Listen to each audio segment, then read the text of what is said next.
Hi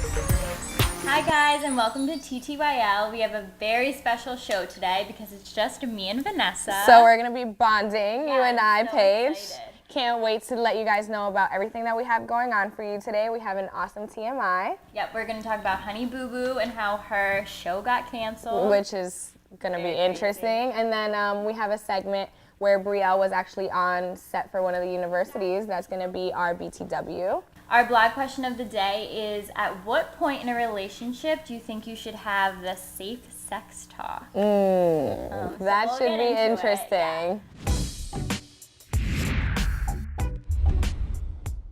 Okay, so Oscar de la Renta sadly passed away. Which breaks my 82. heart. Yes, because he's Dominican. Yeah, of course. He's a legendary Dominican designer, and we know me, anything Latina, and then that has to do with fashion, I'm absolutely obsessed with. So he was diagnosed with cancer in 2006. They didn't necessarily say that it was because of cancer that he died, but I would have reason to understand that because of complications, you know, due to it. I mean, this man... He was working, like, right... I mean, he just was in the Post about...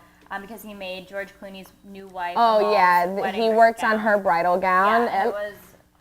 phenomenal, Yeah, like all his other work. I feel like the thing with this designer in particular is like, although it was very high end, I think his looks and his designs were things that you and I can relate to, you know, not just glamorous people with money per se, you know, like, or it was just made for celebrities. He made, I mean, if we're ever going to a ball, he had like all these gorgeous ball gowns. I mean, every time he has dressed just about every first lady since Jacqueline Kennedy, which is astonishing. It's like out of control. And he's very well respected. Of course, and that'll live on forever. And that absolutely, that had to be like not the highlight of my week, but it definitely broke my heart a little bit. So moving on. Okay, Nicki Minaj, apparently, which I didn't even know, was dating someone for 14 years. I had no idea. But you know what's crazy? Like, that's her hype man. Like, they work together.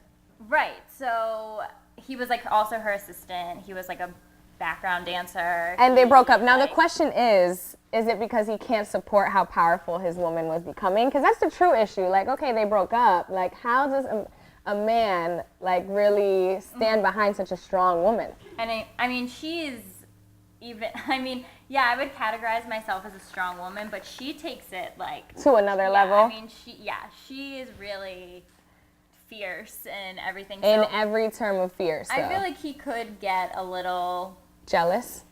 Envious? Envious, I would say. Like, you know, he feels like he should be the breadwinner when she's obviously... the one bringing home the bacon? Yeah, because she's bringing home the bacon, and she's a lady. I mean, and earlier you had mentioned, like, Jennifer Lopez. She's always... Oh, yeah. She is an icon, officially, at this point in her life. She is an icon. But do you also think that these celebrities, like these females in the spotlight, look for men... or are interested in men that are not as highlighted as they are? Like, I mean, I feel like if I was as famous as Nicki Minaj and you're dating someone equally as famous, that your relationship is always in the tabloids. Where if you're dating someone that's like... But it works for some people. Yeah. Like our favorite couple, our favorite TTYL couple, Jay-Z and Beyonce, make it work. Well, they're like one in a lifetime in every aspect, so I don't even want to bring them. I don't even want to bring them. Doesn't compare. Nicki Minaj count at all. But okay, so let's move on. Switching gears to something a little sad. There was a shooting in Washington State. Yeah. And there was the shooter killed one person, and then he also took his own life. And then he injured 4 other people. And 2 of them were actually his family members. Yeah, which is... But the crazy part about this entire story is, just like any other high school shooting too, is that they really can't find a reason why, like, he would take action to this. Where apparently had just won, like, homecoming king, which is a little bananas. He was on the football team. He was...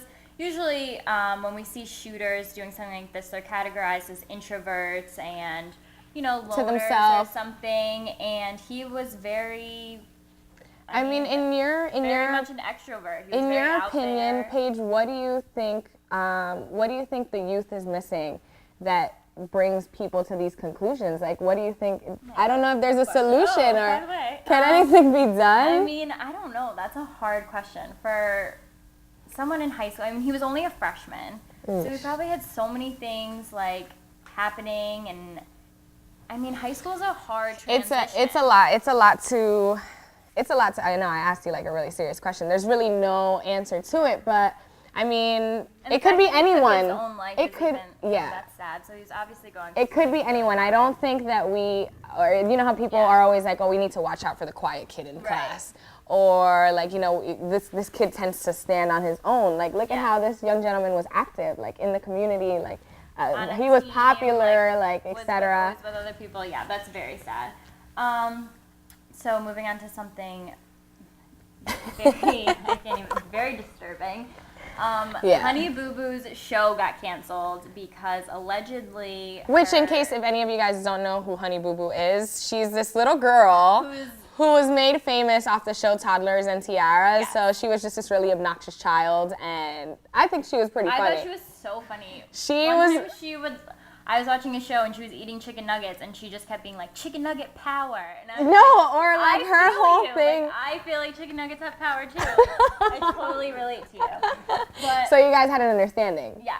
And so what happens is after Toddler and Tiara, this little girl gets her own show because that's just how it always happens. So her mom, Mama June, she was married to Honey Boo Boo's dad, Sugar Bear. These names are just. And sadly, they broke up. Well, I need to add this in. When they got married, she wore a full camouflage wedding gown. Yes. So that's. I wouldn't expect anything else from her, Mama June. Nice. So it was probably Oscar de la Renta or not? That's not too soon. Sorry. Yeah, that was too soon. So they got divorced, and she's apparently dating someone who is a convicted felon who went to jail for 10 years for molesting an 8-year-old girl who was. But it's not just any 8-year-old girl. It was her daughter. Well, allegedly. We heard that it's someone related to her. So Any way you put it. Yeah, I mean. Any way you put it. I mean, either way, if it was her daughter or someone else, he's a convicted sex offender. Yeah. You're bringing him into a house where, I mean, Honey Boo Boo's cannot be more than 10. No, she's not. And in conclusion, TLC is like not having it, and they're over it. Immediately, they terminated the show, and they had already filmed the next season. But I think they had all the reason to do that. Oh, 100%. So I agree with TLC on that move. Yeah.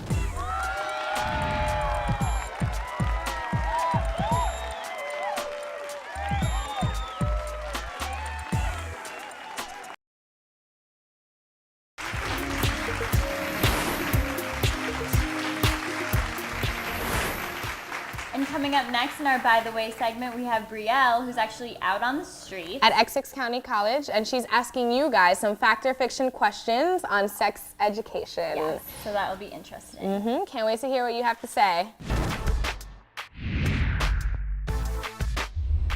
Hi guys, I'm Brielle. With this week's BTW segment, we're putting the myths to the test about sex with our fact versus fiction trivia game question. So we have Athena, our first participant. Athena, fact or fiction? Can you still catch an STD even with the use of a condom? Fact, yes, there is still a risk of contracting STDs. Although condoms are a great way to prevent STDs, they are not 100% effective because some STDs are transmitted differently than others. So Athena and James, next question. Do you guys believe condoms have expiration dates? Fact, yes, most condoms have expiration dates printed on the packaging. Avoid using a condom after it has passed the expiration date because it will start to break down and become much less effective at preventing STDs and pregnancy. Okay, next question, you guys. Do you believe the birth control pill is just as effective as the birth control patch? Do you know what each one is? I know what each one is, and fiction. I say fiction for most part. Do you know what we're talking about, James? The patches, but I know what the pill is.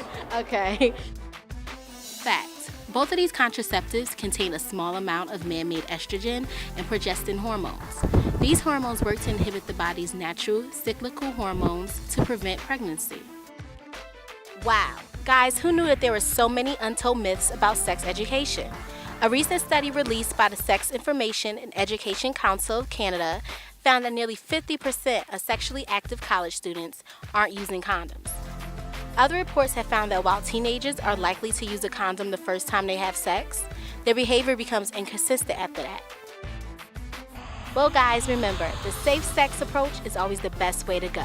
Until next time, TTYL. So right now, we've been talking about, like, I'm awkward. I'm weird. Yeah, I mean, I know when I first started in the field.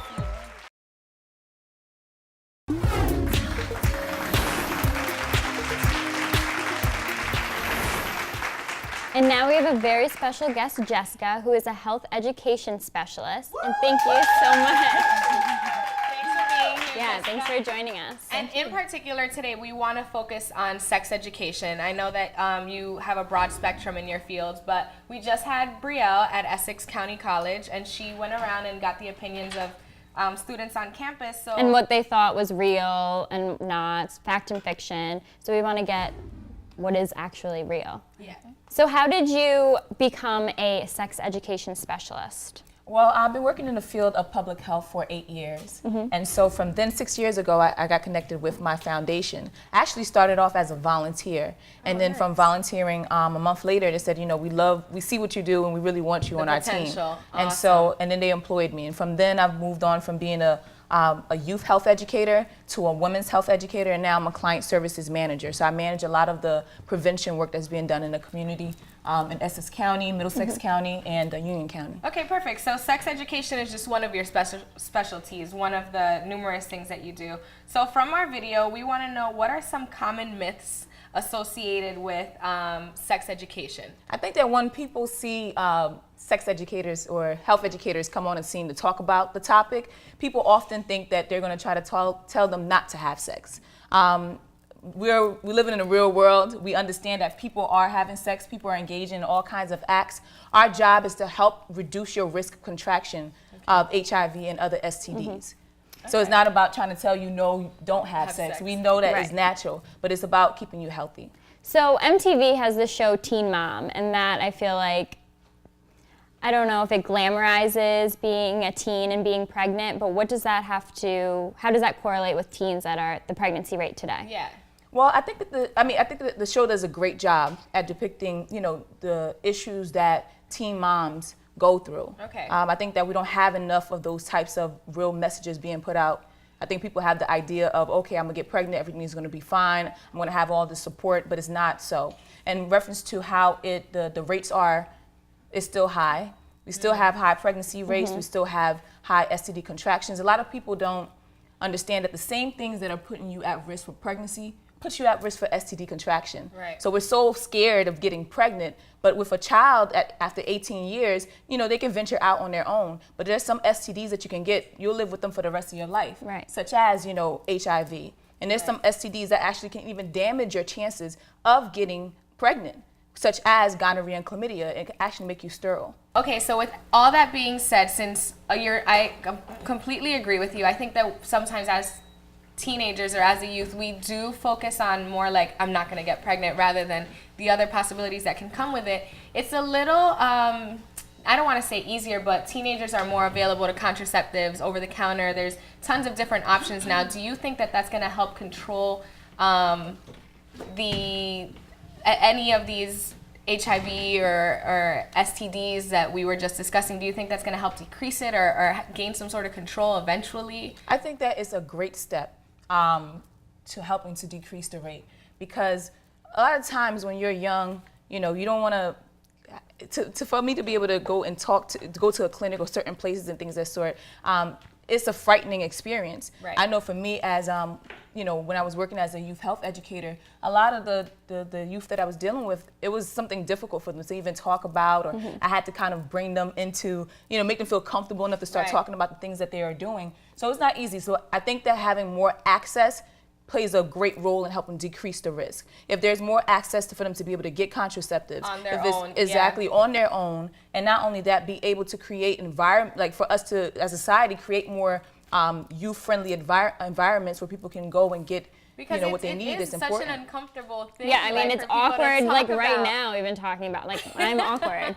and weird. Yeah, I mean, I don't know when I first started in the field, one of the things that was a issue, it doesn't bother me now because after some time, I love how it's absolutely not comfortable you Yeah. are. it's not a problem, but starting off in the field, I was nervous, because it was Yeah. talking about people's sex is something personal. it's private. It's very private, and for you to have to talk to somebody and ask them, well, how did you do it? What did you do this? Was this that done? Literally, Did you how see did that? you So with that, it could get nervous for just not only the health educator, but nervous for the person having to, course. divulge all of that And information. this is something that is important for us to speak Right. on, for us to be vocal about, and especially for the youth. Anyway. Yeah, and I know teenagers. for teenagers, it's like such an awkward thing, but it's happening, and they're doing it, and they're active. Like, So and we what keep would talking be about it. teenagers' biggest obstacle who are sexually active? What are Their biggest obstacles to seeking care.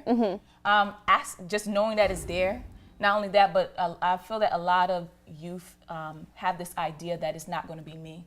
Everyone needs to understand that there's certain fluids that transmit STDs to you. Right. I can't spit on you and you get an STD. There's 4 fluids that transmit HIV and other STDs. The 4 fluids, and I don't know if the audience wants to participate and shout some things out. What do you think, audience? 4 fluids that transmit HIV or other STDs. Sperm! Semen. Sperm is part of semen, but there's a whole bunch of other stuff that mixes together before it comes out. Vaginal fluids. That's another one that transmits HIV and other STDs. Anything else? There's 2 more. Blood. Yes. So blood is another fluid that transmits HIV and STDs, and there's 1 more. Come on, you guys you can't. Boogers! Definitely not boogers. Definitely not sweat. We're almost there. 3 out Not of 4. saliva, because remember we said I can't spit on you and you get. There's 1 more fluid. This is the fluid that more so transmits HIV. Not the other STDs you can get from this fluid, but it's breast milk.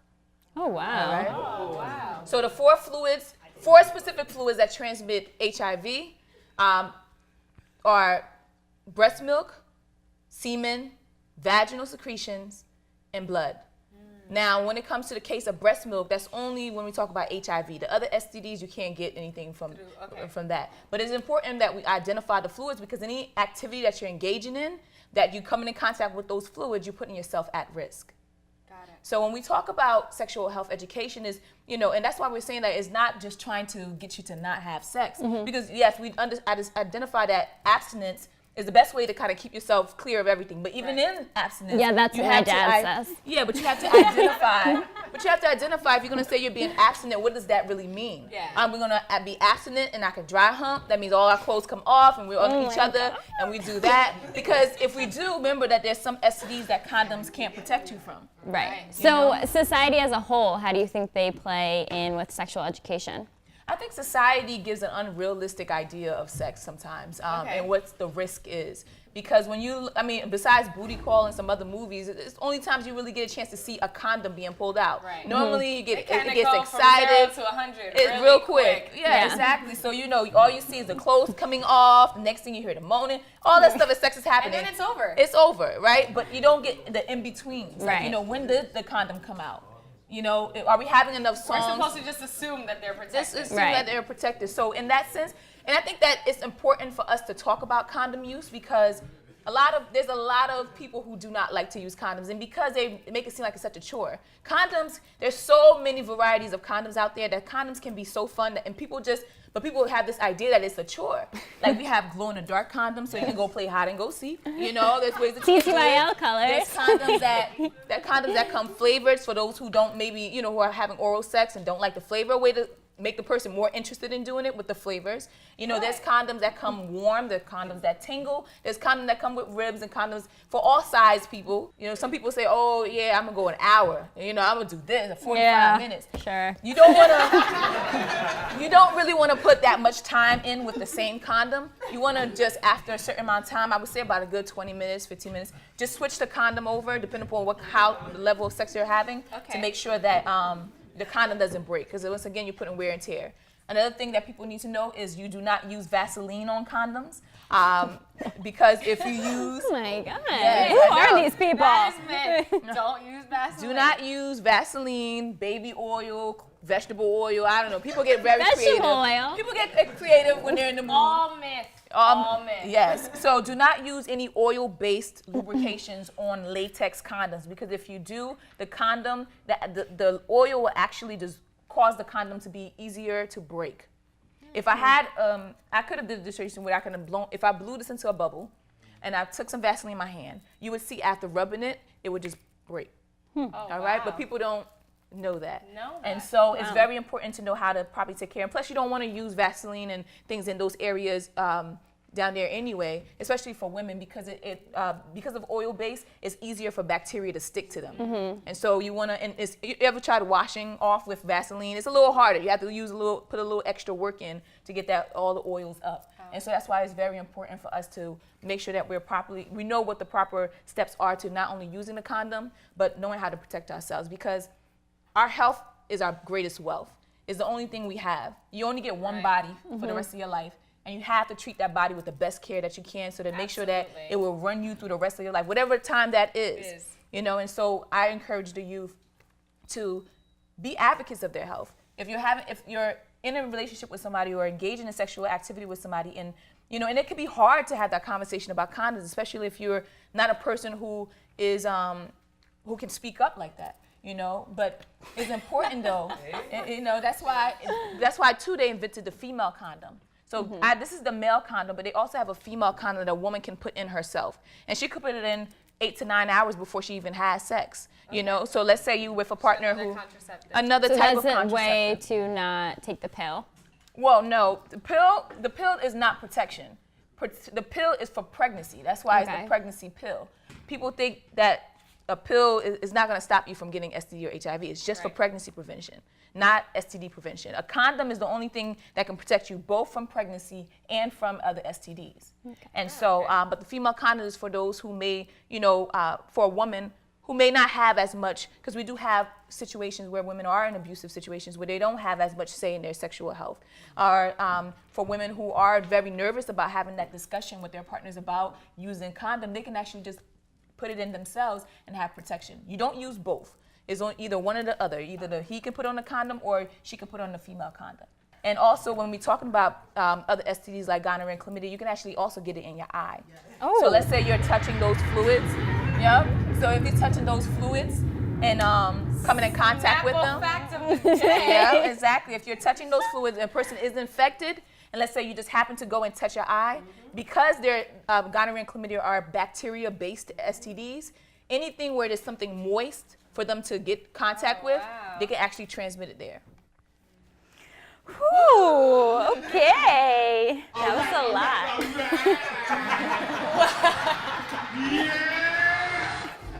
Jessica, you have enlightened us. Absolutely, there's a You've made me sweat. I almost cried at one point, but you helped a lot. Yes, thank you. Audience, a round of applause. You've built awareness for not only ourselves, but for our public too. And thank you again for everything that you said today. You're welcome. You're welcome. If there's anybody who actually would like to get, because the thing about it is we give away, at my foundation, we give away free condoms. We contact you, contact and a reference. So if you want to obtain free condoms, you can go to 194 Clinton Avenue in Newark. We do have an office based there. People can come and just go get free condoms. If you need to get tested, and I suggest getting tested, if you're sexually active, it is important for you to get tested. Like I said, just this week, we had a young man come in. We had to motivate him to get tested. We just saw him walking out in the streets, and we do a lot of outreach to try to get people to come get tested. We just so happened to just be like, oh, come on in, just come get tested. And he was like, no, I'm good. I know my status. I know I'm fine. And so we said, well, if you know it, just to make sure, if you haven't had one done recently or at all, just come on in and just get tested. So he came in and get tested and found out that he was positive. Wow. So here he is. He has been walking all this time in his life, didn't even know that he was positive. Who's to say who he could have had sex with yesterday or the day before, anything of that sort, but all under the assumption that he was good, you know, and that's the mentality of a lot of our young people, is that they're thinking, I'm good, but it's not. You're not good unless you know your status. Knowing your status, knowing if you're HIV positive, that means you have STDs, or HIV or STD negative. So knowing is power. Because and a lot of people, and I've come across youth that said that when we try to motivate them to test, like, oh, I don't want to know, because if I know, then. But the thing about it is, if you know, then you can get yourself into treatment. Right. You know, I don't know how many people who I've come across is because they have gotten on treatment that they're able to live longer lives. If you decided that I'm just going to step away, I don't want to know, you could be just signing a death trap for yourself. Right. You know, and not only that, but you could be affecting a whole bunch of other people. You know, so that's why it's so important for us to know our status, protect ourselves, and be advocates of our health. Absolutely. Right. Thank you, Jessica, for coming. And next up, we have our blog question of the day, so stay tuned. I don't think it's ever too late. I don't like for people to think that, okay, because we've already done it, like we can't talk about it.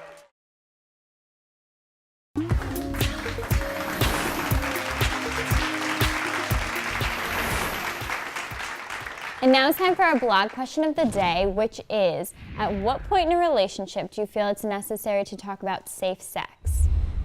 Does anyone from the audience like to answer? Yeah, go ahead. My name is Althea George, and to answer your question, I think ideally in the beginning of a relationship, you should be comfortable enough to talk about sex if you're planning on engaging in sexual activity, but I don't think it's ever too late. I don't like for people to think that, okay, because we've already done it, like we can't talk about it. Yeah, so at any point, it's okay to talk about sex because you're going to continue with that person in a relationship. So yeah, absolutely agree. I definitely think that, thank you. Yes, thank you. I definitely think that early on is really important to have that conversation, just to have your partner's opinion and see if you guys like relate and understand each other in that term. Right. And for our MVP segment, we have Emmanuel Ohabanawa, who was a student who just graduated from Johns Hopkins University, and he broke the GPA record with a 3.98 in neuroscience. Yeah, he was a neuroscience major. So a round of applause for him. Yeah, that's awesome. Because that is absolutely phenomenal. I guess he's smart or something. Yeah, like super smart. Anyways, I had tons of fun. Yeah, with you I liked today, it, just Paige. us. Just me and you, our audience. Thank you so much for being a part of our show today. Yeah. And of course, guys, be sure to follow us on Instagram, Twitter, and Tumblr at TTYL TV. Of course, check out our website, ttyltv.com. And until next time, guys, TTYL.